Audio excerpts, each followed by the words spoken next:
सर्वप्रथम कवटेसार नागरिकांना, कवटेसार मतदारांना माझा प्रणाम. आणि आजचा जो विषय मी गावासमोर मांडणार आहे तो विषय आहे की आपल्या गावचा विकास कसा होईल.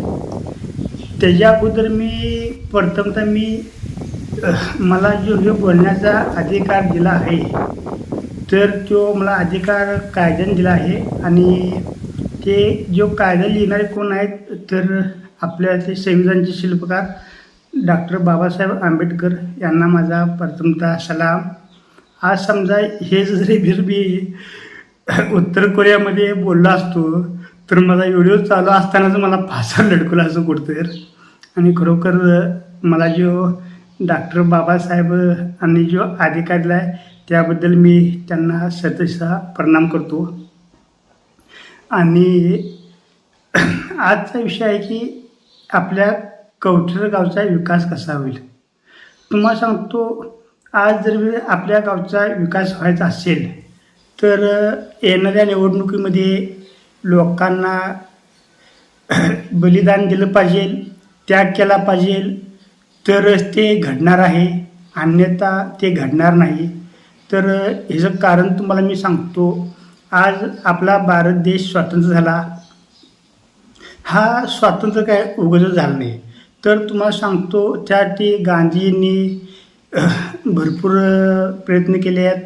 आपले देशभक्त सद्गुरू भगतसिंग, सुखदेव यांनी फासावर चढल्यात. त्यावेळी हे आज आम्हाला स्वातंत्र्य मिळाले. आणि आज जे भारत जे विकासाच्या मार्गावर आहे ह्याला अनेक लोकांनी त्याग केला आहे. आणि ते त्यागानंच आपल्या गावचा विकास होऊ शकतो. आणि तुम्हाला सांगतो, आज आमच्या संदोळी पाणथ्याकडं रस्ता झाला आहे खरं, पण त्याच्या पाठीमागं माझं त्याग काय तुम्हाला सांगतो. गेली 4-5 महिने झालं दड्ड माझा पडला आहे आणि माझं दड्ड सगळा बाद झाला आहे. मी त्यांचं 1 रुपया मी नुकसान भरपाई घेतलो नाही. तुम्ही तर मुरमाड डेपो टाकताय, मी कुठल्याही प्रकारचं त्यांच्यानं भाडं घेतलं नाही.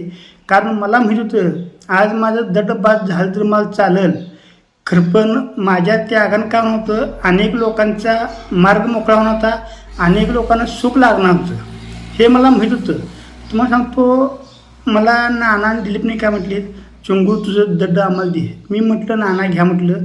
तर तुम्हाला तो तेवढंच नाही, माझं पुढं रस्त्या पुढं जे ऊस होता तिथं माझा हत्ती होता, तिथं हत्ती कसाने माझा 2 गुंठ बाद झाला. मी हा त्याग केला. का त्याग केला?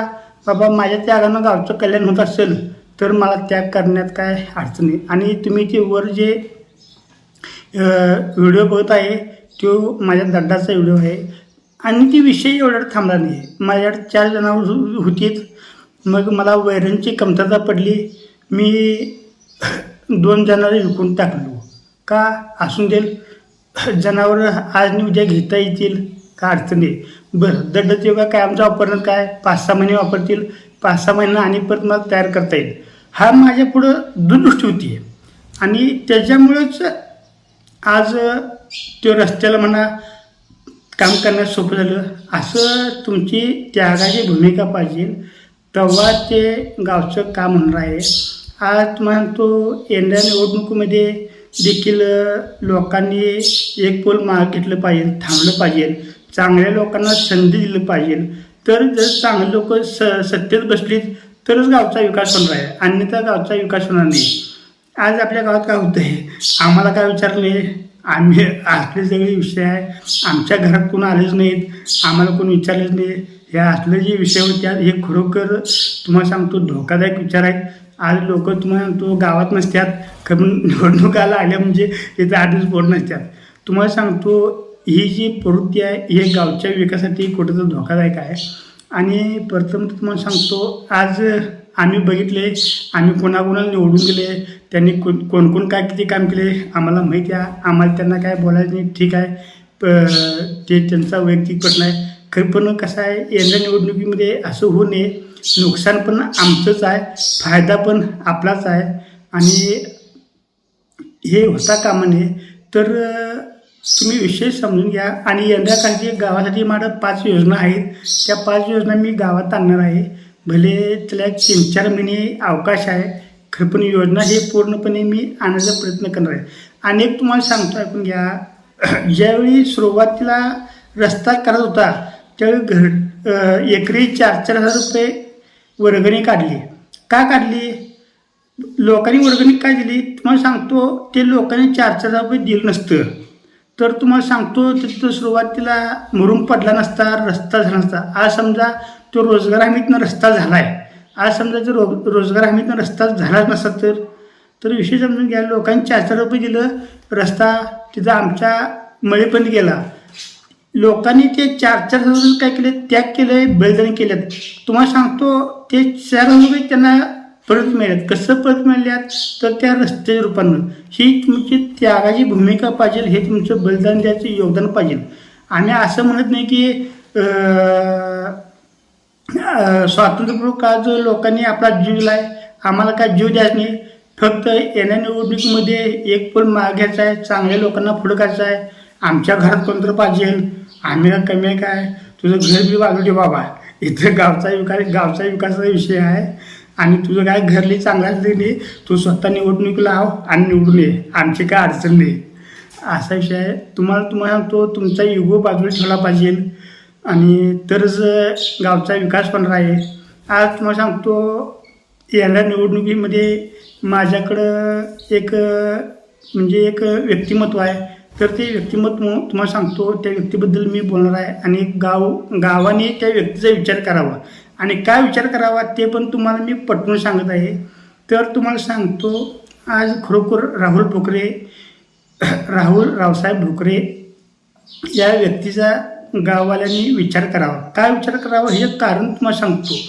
आज आमच्या पुढं मराठी शाळा जी झाल्या ती आज आम्हाला ती बिल्डिंग दिसत्या.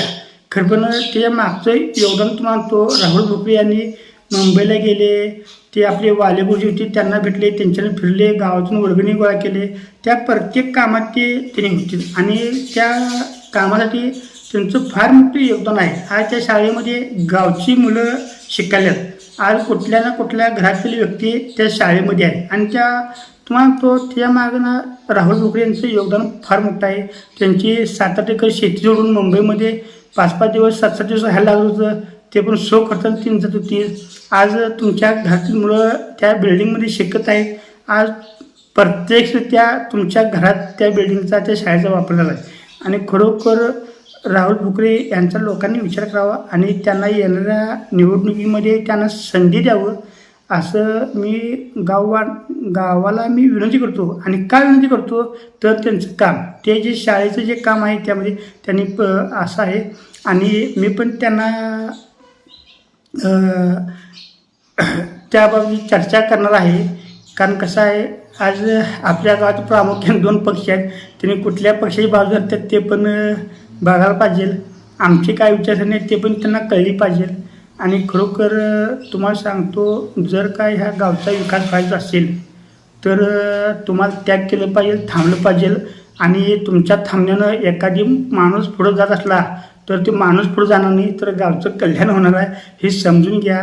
आमचं घरगुती वांदा असेल, सामाजिक वांदा असेल, भावकीचं वांदा असेल, ते खरोखर ह्या येणाऱ्या निवडणुकीमध्ये थांबा. तुम्हाला सांगतो त्याचं नुकसान फार मोठं असते. ते नुकसान किती मोठं असते ते येणाऱ्या व्हिडिओमध्ये मी तुम्हाला सांगेन. आणि खरोखर बोलायला भरपूर विषय आहेत, मी फार काही बोलणार नाही आणि एवढं बोलून थांबतो. जय हिंद, जय महाराष्ट्र.